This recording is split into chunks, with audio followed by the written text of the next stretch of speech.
Kajing siapan kelam jaga Executive Committee kabayalam daw MDC ke UDP uba Titus Terwal Khan kumu CM hapo ke Khasi Hills Autonomous District Council kebanam kum ke United Democratic Alliance kebadan hapadeng kajing trailang ke NPP ke UDP bat HSPDP kibere ki jo kisang kibala thawru ya ke sarkar jela kami gelaya Democratic Alliance 1 bat 2 bat kiwei kisang kelam kasang Congress ke thawsano Namar ya ketai ke isi lapan kelam da ke NPP ke biok jengkersan pat da ki MDC na ke Kongres. Habaya day bat kene kamat jonga jingwan a jengkersan jonga seng Kongres bat ke jing tau no da ke Khasi Hills Democratic Front ha ke Council uba penyat sing SEMU MDC ke NPP na seorang kam bat ukurtong syakasuki Chief Executive Member jonga Khasi Hills Autonomous District Council haba kranci kilat patai kubor ulak kentaj bakan don ke jing penbor da gibahlor ke NPP ban pen kelam ya ke Executive Committee balam kamat da ke UDP ha ke khat khandai tarik ujel leo arja arpulai. Hadirin kejingwan tap kerteng na kebentar kesuki CEM uba penyat sing SEM ulaong baga jing tray basya khmat jonga KHDF kan long na kebentar kejing mentoy ke council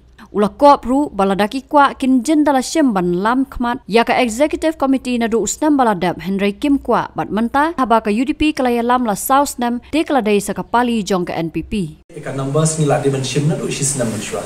nila dan numbers kala bon numbers Ray la aila kani katam kadan sansnem sausnem la lead ke UDP ni ong ba aila la ingin ta ketika shisnam bagi lead but kami motif ka nomrem hi ka lomba niru ni wanda ka mensim jing kle apo council baru ki members ni dan mensim jing kle bang iwan ndai basha yalam baklah no ndai basha control bansha direct hano kumbala penpau and dan la ka jong ka jing clear la ka jong ka responsibility but la ka jong ka juba pengin ash pai ba de mangi tenre ya ka kampat ba de council ni suthu khamha ke but ngin yo be ke jing ka shan pai ba ma habakut in tray ya ke interest jong ka council but ye ki pai ba hapo ka ni ke jurisdiction yo chiefs ka style of functioning ka motion kabala move the way ni kibamba te katahi babaro ngatrai idan laki jom kidau dengan ikran hamni rumam kwahi demangi parabai trelang hi ada isi keba lalik no te nasoba namar bam dan shule se ka jingya baik ke jing stur jimbut ka sami kanika ka jing yalam no dakwe ka kenbon ya ke isi Nada day ba ni thau ya kan numbers nadu menung ila de ban shilti and ringi jensur mun sim ba na ka NPP ni ailat sha tengi ni ong ka UDP kala ilam south nam ailat ok ni lu sis nam te but kanam dan ni bala ban khan haka sensya ba kan bangin yalam ne bangin lead ya ke isi dan ke government level lani bangin ya trelang bano but it was i long si yang mentah lajan lais nam tuna barang bakala bangin dan bersupport lagi benih bani trelang tingi imdei haka jo party nidan haka jo party te banong ke bandai ka jing betray dan jing shed kelak kamla benong ban issue define ya ketika rukom ya ketika session komunitas ni kumbai kran bi kata ka bang la ban pediang nomor hapo district council hi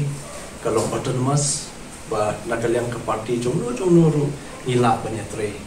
banu ki kenhon ru dada dei bagi independent dan bagi party kibadan hani nila banyetre la ketang kawai pat kata thong ka jungi kalong ba ka council interest ka de hakmat ya but ka district council hi ka de ba ka wei na ki thong ki bang bu hakmat ba habangi dan kanunu kenhuan ban yalam ban sensha inde ka jingelam ka ba ngin kin tiosha ya ka district council ka bala aipor ni ba ka situation kengak chpang ke ka ba ye de ba ka session ka ba mentang sing kubab hi iway na ki member lara ika MC may day ba kanika isi jong iba ito sa tawag khay te nakaliang na jongi la iya penbay bandan we ka kenhun po jong kenika KHDC ban yalam ye kenika isi ko mai kata kenhun ka kateng ka Khasi Hills Democratic Front KHDF ka bayadan lang ka NPP ka bakentup khat angut ki MDC jong ka parti NPP bat na kalian ka parti Kongres ka bakentup nreungut ki MDC te kamut hakan ka kenhuan ka batmai ka ban yalam ye kenika isi ka bamenta kan de ka kenhuan ka ban dan khat rangut ki MDC